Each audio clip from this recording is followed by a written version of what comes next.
বৃহস্পতিবার ঢাকা আসছেন পাকিস্তানের বাণিজ্য মন্ত্রী। 4 দিনের সফরে আগামী বৃহস্পতিবার ঢাকা আসছেন পাকিস্তানের বাণিজ্য মন্ত্রী জাম কামাল খান। তার সফরে অর্থনৈতিক সম্পর্ক আরও গতিশীল করার বিষয়ে আলোচনা হবে। সরকারের এক কর্মকর্তা জানান, গত জুনে পাকিস্তানের বাণিজ্য মন্ত্রীর সফর নিয়ে প্রাথমিক আলোচনা হয়। নানা কারণে সেটি পিছিয়ে দেয়া হয়। 4 দিনের সফরে বৃহস্পতিবার তিনি ঢাকায় আসবেন।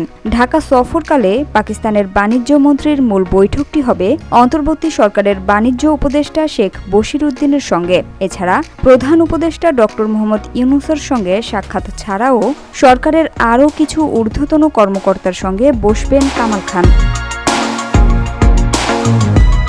সংশ্লিষ্টরা জানিয়েছেন, পাকিস্তান ও বাংলাদেশের বাণিজ্য মন্ত্রণালয়ের মধ্যে আলোচনার জন্য জয়েন্ট ওয়ার্কিং গ্রুপ গঠন সংক্রান্ত সমঝোতা স্মারক সইয়ের প্রস্তুতি চলছে। আগামী সপ্তাহে দ্বিপক্ষীয় সফরে পাকিস্তানের উপপ্রধানমন্ত্রী ও পররাষ্ট্রমন্ত্রী ইসাকদার ঢাকায় আসছেন।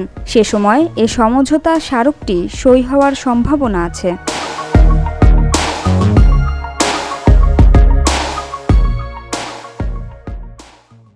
Samia Sultana, GBC television.